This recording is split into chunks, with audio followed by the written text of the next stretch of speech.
Well, Garrett, welcome to the podcast. How you doing today, my friend? I'm doing pretty good. How about yourself, Keith? I can't complain. It's good to talk to you. It's been a while since we visited, so I'm looking forward to having a conversation with you. Yeah, that sounds awesome.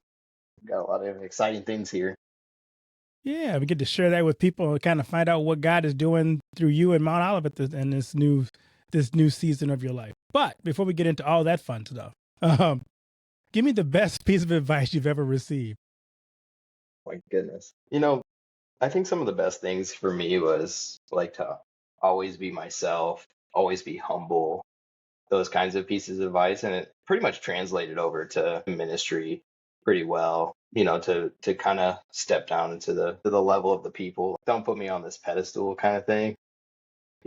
I'm still the sinner just like you. And it becomes pretty relatable to people. So it's still something I hold and value. I agree with that because when I told my congregation, put me on a pedestal, you can always kick people off the pedestal. So I'd rather not be That's up there in right. the first place. That's right. Then I don't have to worry about falling over. That's right. Embarrassing myself. I love for pastors like yourself to kind of share with me your journey from growing up in St. Louis, go Cardinals, by the way, to becoming a pastor at Mount Olivet Church and School. Yeah, so it's actually how we got connected to school was pretty interesting there at St. John's. So my mom grew up Baptist, and that was kind of her thing. And then they had moved to the Arnold area where St. John's is located, and just kind of looking for the Christian school, sort of what people do now when they come to Mount Olive, looking for the Christian school. And then so that was she found it, and then next thing you know, they're like it was back when everybody was giving the tuition breaks if you join the church. So, you get a 2-for-1 deal sort of thing on that. But then as you got like plugged in, it's like starting to meeting people and all of that and really enjoying the pastors at the time and those kinds of things. And that kind of like the tuition break became kind of like the root, but then we became founded in something else. So K through 8 all the way there, baptized there, confirmed there, seen the church with the split there, lots of different things that took place there. And then went off to Lutheran South there in Afton. Did 9 through 12. My wife also went 9 through 12 there. So we're like used to Christian schools. St. Louis is the mecca like of Christian schools. They have one on basically every corner, and then all of these Lutheran churches on every corner as well. And so we spent some time that, and then I got to the point where it's like, oh, you decide college. A lot of people don't know I actually got accepted into River Forest for pre-sim, but I was like, man, I really want to go sim, and just the room and board at River Forest is just enough to maybe kill that dream. And so I stayed home, went to Missouri Baptist, then boom, seminary, just like right after, because I was one of those guys where if I take a year off or a little break in between, I don't think I'm gonna make it. So just boom, bang, bang all the way through school and get it done. Growing up in Lutheran schools, it kind of makes some of the ties of why Mount Olive became this easy choice for me as well. Some of that played into it. I'm curious, Garrett, as you think about those formative years being in the Lutheran system, how did those shape and form you as a pastor? Yeah, so like I had some pastors that I was pretty close with over the time, and thinking about I'm working through a discipleship kind of book, and you're thinking about some of those mentors you had growing up, and you're thinking about how they shaped you, and it's like, yeah, that person was there a lot. And then we had some pretty fun DCEs and received some who, husbands were seminarians at the time and they're filling in DCE spots. And so we had all these fun times together. Kind of this, we at the time we had like this big core youth group at St. John's, and that really like helped shape a lot of our identity at that point. Now, if they all stayed, that's a different story as they grew up. But at the time, like this was our identity, the pastor being involved, DCEs being involved, like we could lean on them. So there were those occasions where it's like, well, I'm going to go talk to the pastor for counseling or for something that I need instead of like, I'm going to go find a friend or my parents or something like that. That became a safe place to do that. I love that. I'm always curious for pastors. I know what my experience was like when I decided to become a pastor. What moved you? What inspired you to say, I think God is calling me to be a pastor? I tell people it wasn't the bad pizza I had that day. It was something much bigger than that. Yeah. Yeah. So I actually started young. Apparently, I used to go around the house preaching little mini sermons. And at like 6, 7, 8 years old, for me, the pastors were a big influence on my life at our church. We had several good ones. And I believe St. John's has put out 4 pastors in its existence, which I, from my understanding, is pretty rare to have that many from one congregation. And so they were people that I looked to. So I'm like, I want to be like them. Everybody else wants to be like the firefighter, the police officer, and all those kind of things. I want to be them. This seems kind of like an awesome gig, at least at the time when you're 8, and then you realize how much work it is. I love that. That's great. So you've been in Mount Olive now for 2 years. What's those 2 years Hmm. been like for you? Seems way longer than 2 years. So, especially when we're following school years. And so I came in in the middle of a school year, basically. And then so this is my 3rd school year then, um, that I've been here. And so summers are I write my sermon and then we move stuff around all summer, get ready for the next school year and contribute in that way. And I kind of use every inch of our space here at Mount Olive. And it's been kind of interesting to see how we can bridge the gaps between the church and the school, kind of see how we can fill some of that and get people from the school invested in the church and from the church invested into the school. And in theory, it all sounds pretty easy, but it's actually not that. Not you don't want to take over their space, but they don't want it vice versa either. And so we've had to move this church library at least 3 times. Make sure the library ladies are happy. But it's been pretty intense. Let's see, the day after I was installed, we had Jenny, our 4th.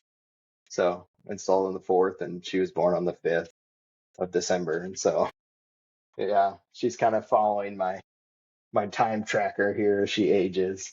That's so Yeah. cool. I'm curious. I've served, all my ministries have had schools, and it's been unique opportunity, but also sometimes a very unique challenge. What are some of the things you've discovered in the challenges of having a church with a school? I think the biggest challenge is getting people on the same page for the communication process between everybody. We want to make sure everybody knows about everything. And so you get people from the church who, if they don't know everything that the school is doing, they feel left out.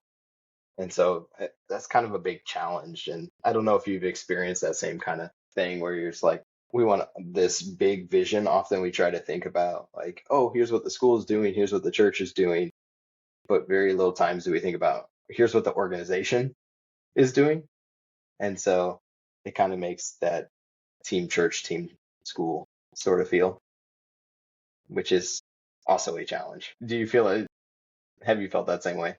Sure. Like when you My start? last church in Milwaukee, when I got there, the school and church were very divided.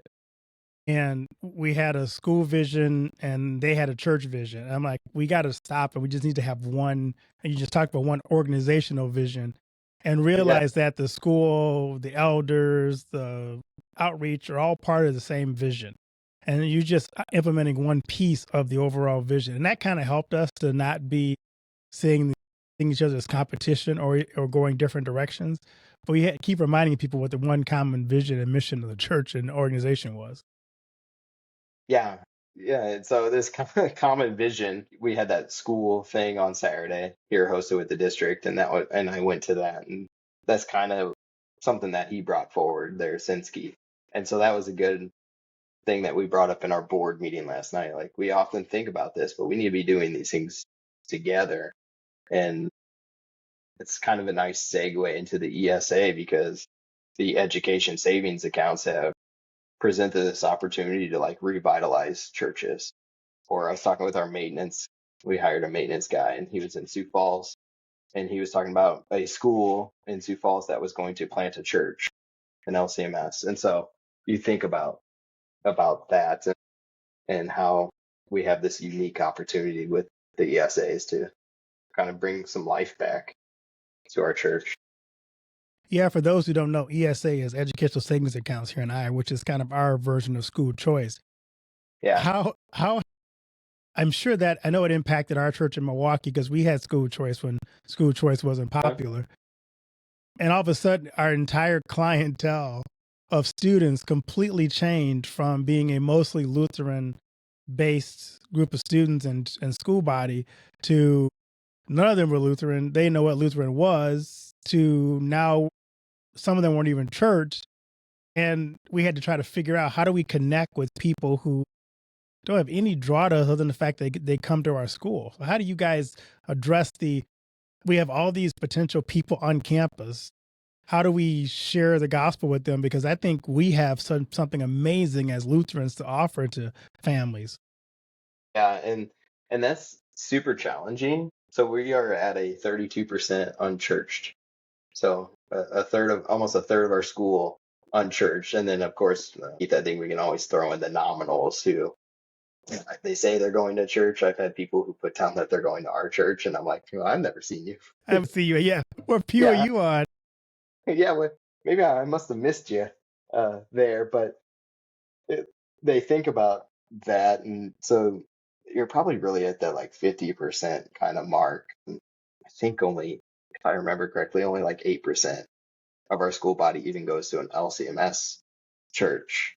And so you're thinking about how low this actually is. Chapel becomes a huge deal for us here. And it's amazing because the kids who have been through chapel for all these years then kind of step up and they're like these leaders of, hey, we sing in chapel. When somebody comes up to light the candles, we're not talking. Like they set the tone for the new kids that come in, and it becomes kind of this unique thing, whether it be I'm giving a message or some of the classes are giving a message or somebody is coming to give a message. We put a lot of emphasis on that chapel. Some of the goals are to like think about how we can talk about baptism and church membership with some of those families coming in, and some discipleship opportunities as well. See, tonight you got to give my first grade teacher and my wife all the credit. Tonight we started a thing called Young and Devoted, like a young and restless kind of feel to it. But we have quite a bit of our school families coming to our house tonight to do Bible study together. And the kids are going to be in one area doing whatever they do, and then the adults are going to be in another area doing things together. And so it kind of gives us this cool opportunity to bridge some of those gaps and become kind of unified in our mission here. Um, and then, frankly, I start to build a lot of relationships with our students. I have a Greek student, believe it or not. He wants to be a pastor in the LCMS when he grows up.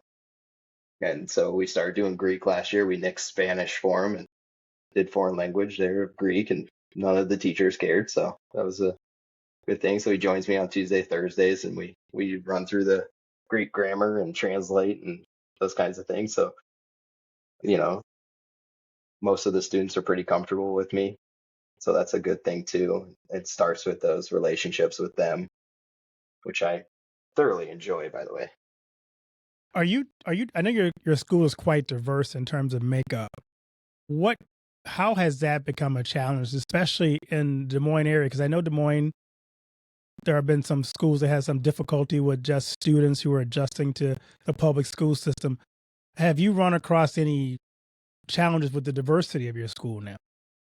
No, I don't think so. We had a little bit of like racial diversity and ethnic diversity whenever I first got here. And actually, one of the coolest things, so right now is junior high lunch, and I get to watch, except for today, watch the white kid sit with a group of African American kids, and race never even comes up.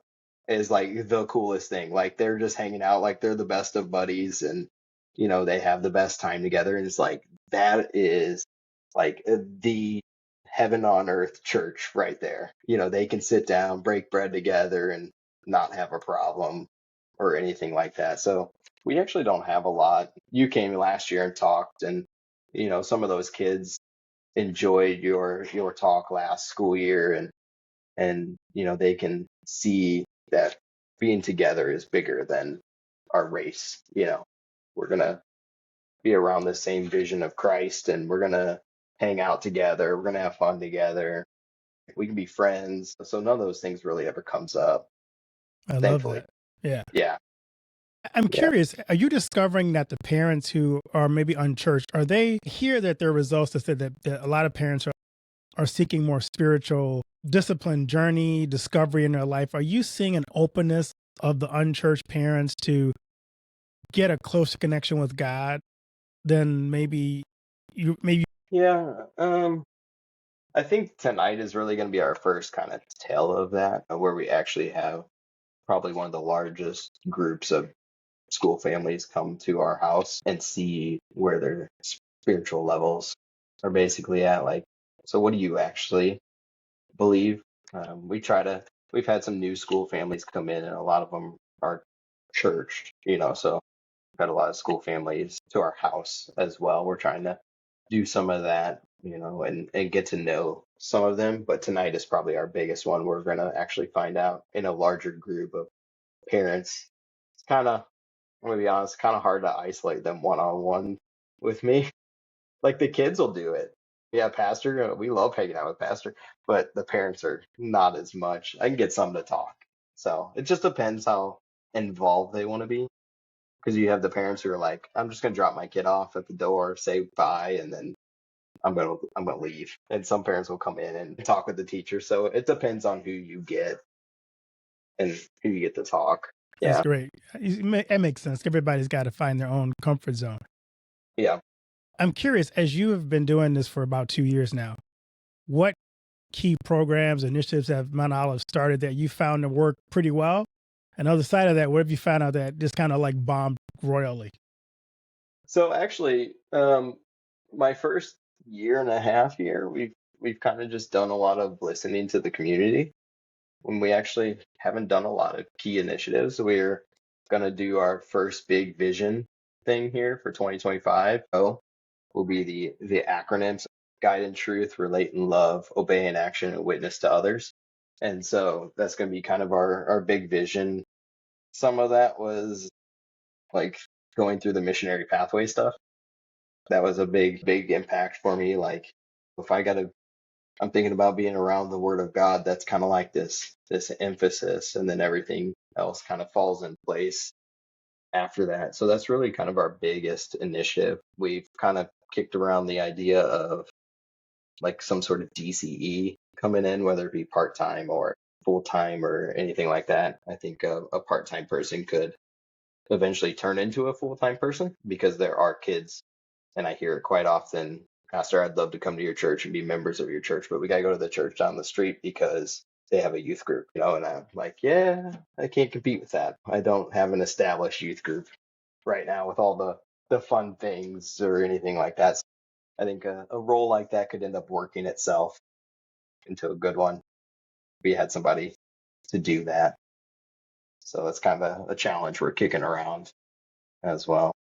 Yeah, that's awesome. So, how has Mission Pathway helped you equip your members? Because I think one of the key things we talk about in church is you can only do so much as one person as a pastor. How are you Mm. using that to equip your members to also be able to share their faith with people as well?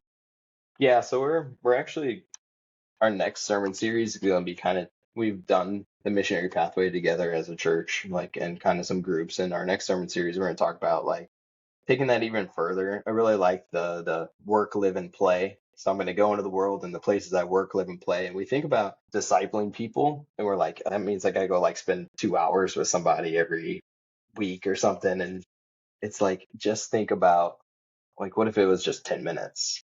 And somebody in it doesn't it could be on Zoom, it can be over the phone, it can be in person. Like there are those things. So some of the goals that I had for myself are I want 3 men from our school, I want 3 men from our congregation, and I want 3 men in my neighborhood. And so I'm like, I need to model this first before I actually tell them to go and do it. And same as I set up So Thursdays in our religion curriculum is Discovery Bible Study. The kids are all junior high kids are broken up into groups 5 and 7, 6 and 8, just because of the times. And they do Discovery Bible Study together. And so there was kind of another one where it's like, okay, if I'm making them journal, what does this tell you about God? What does it tell you about the world and yourself, and how do I live it out? Then maybe I should start doing my Bible study that way.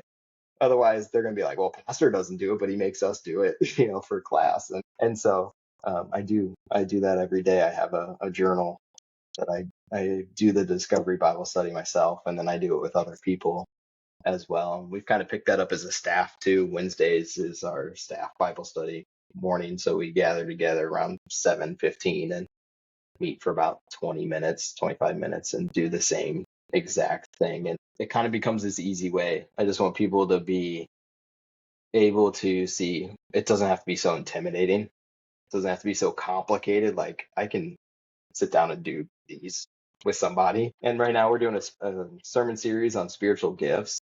And I often think about, like, at least I've always heard it as like, maybe it comes off this way, like, I can only have one of these gifts, and maybe you've heard it that way too. Like, I can only have one, but is that really, because Paul talks about how it's kind of divided out by the Spirit and he can give whatever he wants to whoever. So you get the person who's like, man, that person can do everything. And you look at yourself and you're like, I can't do anything. But I wanted you to think about it as like a spiritual toolbox where we need to be equipped with all of these, so maybe I go and I proclaim, but really the portion that makes disciples is the person that is teaching. Like, they chisel away the person to look like and imitate Christ. And so that's kind of how we've been taking that approach, and people have loved it that way. And I don't want them to see just that missionary pathway style of, well, this is intimidating, but I want them to go and just do this. Like, find somebody, just one person, and do it with them. No, that's great. I think that's so important because, discipleship is not something we talk a lot about in our church. No. And so we don't even know exactly sometimes how to equip people to just be there and have those conversations with each other. Yeah, and so I'll hold it up. So Matt also has like some of the Mac Lake stuff. And so he came out with the book Leading Others and kind of talks about some of that discipleship. And he put a quote in there that I read this morning about, like, discipleship and being disciple makers is not a program of the church, it is the program of the church.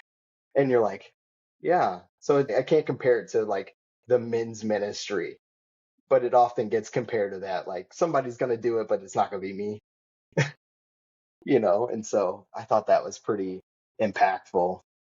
And so this is also something, leadership development is something we're planning on as well, making leaders instead of waiting. I love that. As you think about Mount Olive's long-term future, what are some long-term goals that Mount Olive Church and School have? Yeah, so our biggest right now is just our expansion. Adding on a school of our size without a gym is crazy to think about.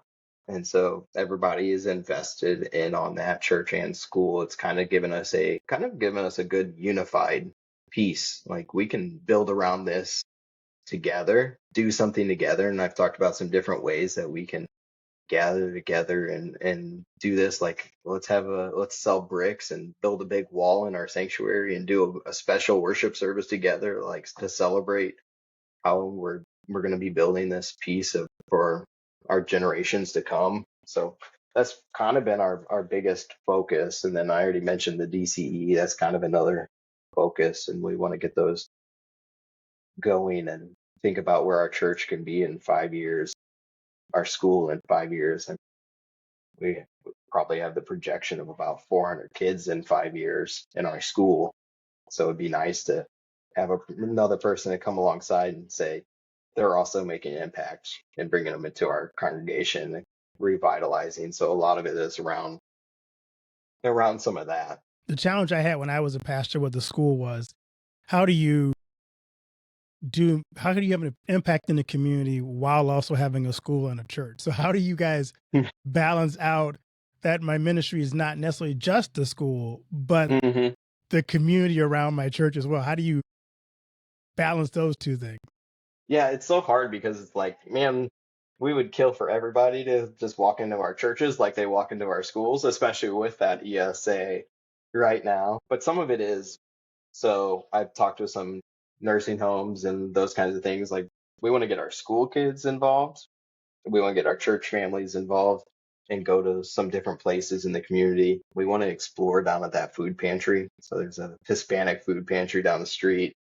They get about 800 people on Wednesdays. And so we've talked about how we can help serve them and serve that community. And so that would be a couple different options for looking around our community and seeing some people that need help there and need some support and somebody in their life. And so they're immediate, things here. Like, we always have people in nursing homes and those kinds of things. They want to come, they want to hear our kids sing. They want us to be involved. They want us to come to church with them. And then down the street, you have a different ethnically diverse group, and you're like, well, I don't speak Spanish, so this is gonna be really hard, but there has to be some way to connect with them. They sit there, they get there around 1 o'clock and they sit there till about 6 o'clock on Wednesdays. And so it's kind of a neat thing as well. We didn't know that it was even down there until we had our junior high kids down there last year for school. Would have never guessed that Wednesday was just like that. Wow. As we kind of wrap this up, and I'm thank you for the time. I appreciate you taking the time Of to course. kind of come on. How do you balance ministry and family life and your own personal time as a pastor? I always think about, we have so many things that pull at us, but how do you keep all those different plates in the air? Yeah, it's kind of a challenging thing. So, like, my family has sort of stepped alongside. We kind of see those things as a fun opportunity. And that started in Remsen too. An opportunity where, like, oh well, all of us will go to Bible study so my wife doesn't have to stay at home. Like, even though I'm leading, you know. And so they became kind of that support, and they enjoy doing things. Oliver, our 9-year-old, he knows how to set up the communion trays and run the sound system and all that. So he's kind of given some of that support as well. And then I think, see, in Rimson it was hard because of the parsonage. Living next door, we'd have just people show up. But now you can kind of find that balance a little bit by not living by the church and school. We're already here enough. And so it's kind of part of the leadership thing, just empowering people in our church. Hey, if you want a ministry, I'm okay with you doing the ministry. Like, and I'm okay not being involved in it as well. I will gladly guide you and support you and pray for you and be a sounding board for you, but I also can't be there for all of your events that you're going to do. I got to have my family time and all that. So there is kind of that, you're juggling some different things there, and so you can only make so many commitments all at once. Right. Yeah, you got to kind of balance those things out. Yeah. I'm curious, Gary, as you think about what you hope to leave behind as a legacy when your ministry is all said and done, what do you hope people say about you as a pastor and a father? That is one that you sent that question, and I was like kicking that around for quite some time. Like, oh, what do I want to be known as? And maybe I don't. It's kind of back to that opening, that humbleness. Like, maybe I don't really want to be known, like, or maybe I want to be known as the pastor who, yeah, think about, like, with the kids. Yeah, we're gonna talk for 20 minutes about football, but we're also going to talk for 20 minutes about Jesus, and so they kind of see this where some of my best moments were hanging out with Pastor, and some of my spiritual moments were also with hanging out with Pastor. And so I'm good with something simple, just like that. Thinking about this legacy, I think, thinking about our opportunities here, we're hoping that we become this intergenerational place for kids. Like, we envision our school pretty functioning without us at some point, or in our church being functioning as well, and they're still bridged together and around this mission and vision. And I think my partner in crime across the desk here would also probably say the same thing. you know and so we think about that. We're not too caught up in, oh, here's the legacy, but the legacy is that they worked hard for Jesus. They worked hard to share the gospel. They worked hard to shape the students, and we're okay with that. I love that. For someone who has a church with the school, do you have any words of wisdom for those who are trying to figure out what you're discovering now on the path that you're on? Yeah, I think some of the best things for the church with the school is, if you're a church that's struggling, It's Corey. if you're yeah, we share an office, so that kind of is the thing. So a church with a school, I think if your church is struggling to see the easy input of the school, especially in Iowa, have the school choice things, and we think about, this is our opportunity to meet some families, and it can be some of the easiest ways to meet families because they're already stepping foot inside our door every single day. And so I think if you're the pastor who's just expecting to sit and wait for those school families just to come to you, it's probably not going to happen.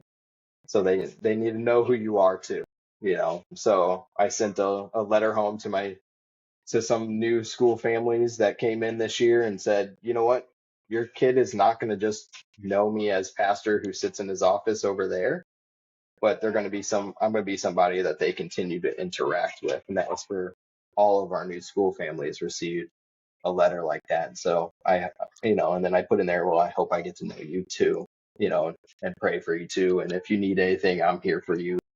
I'm happy to be the school family's pastor if they don't have one. That's awesome.